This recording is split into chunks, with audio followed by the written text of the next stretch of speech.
నమస్తే, welcome to Telugu రాజ్యం. Territorial army ఈ పేరు విన్నారా? అంటే ఏంటో తెలుసా? ఇప్పుడు చూద్దాం.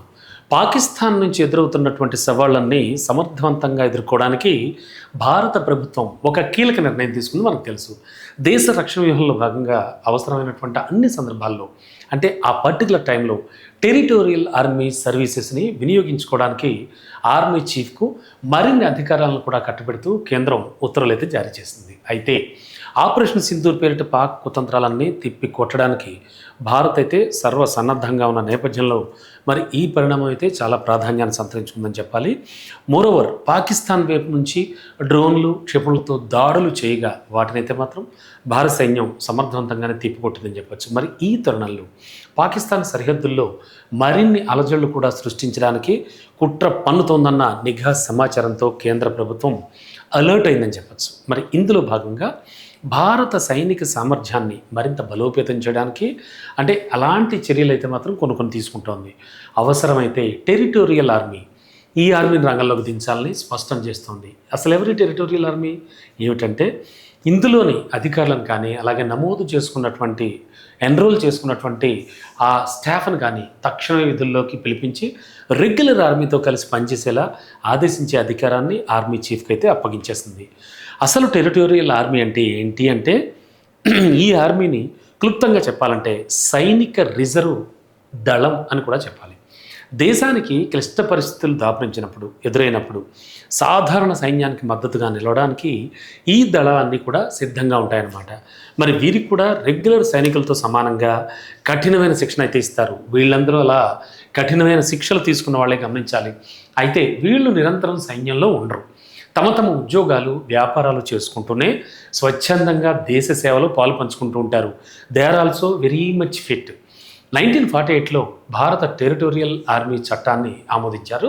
1949లో ఇది అఫీషియల్గా తన యొక్క కార్యకలాపాలన్నీ కూడా ప్రారంభించడం మొదలుపెట్టింది. రైట్ నౌ ఈ దళంలో మొత్తం 50,000 మంది క్రియాశీలకంగా కూడా ఉన్నట్టుగా అంచనా. ఏదో మనకు తెలిసి కొద్దిమంది సెలబ్రిటీలే అనుకుంటాం, కానీ కాదు.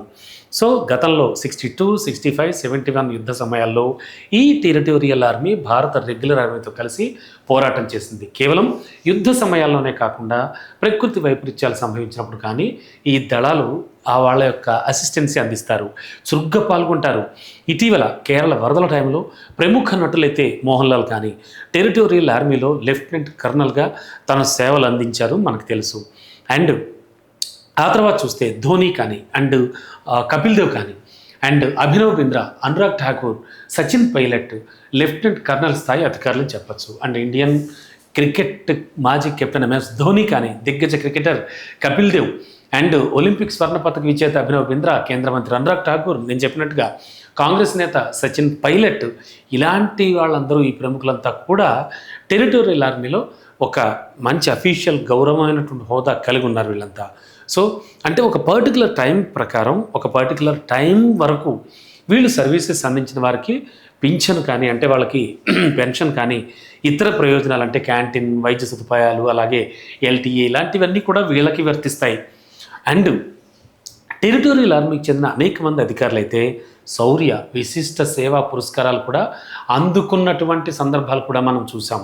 సో ఇప్పుడు ఈ విపత్కర పరిస్థితుల్లో ఆఫ్కోర్స్ పాక్ చేస్తున్న కుటిల దాడులు, కుటిల యత్నాల సమయంలో ఈ టెరిటోరియల్ ఆర్మీ యొక్క సర్వీసెస్ వినియోగించుకోవాలని భారత్ భావిస్తోంది. దీనికి సంబంధించి ఆల్రెడీ ఒక డేషన్ కూడా తీసుకున్నారు. సో వీరి సర్వీసెస్ను కూడా మనం చూడబోతున్నాం. హలో, తెలుగు రాజ్యం ఛానల్ చూస్తున్నారా? సామాజిక రాజకీయ జీవన చిత్రణే తెలుగు రాజ్యం. అతిశయోక్తులు అసత్యాలు ఉండవు. రాజకీయ కోణం కాదు, ప్రజా కోణమే కొలబద్ద. తెలుగు రాజ్యం వీక్షణ మీ ఉత్తమ అభిరుచికి నిదర్శనం.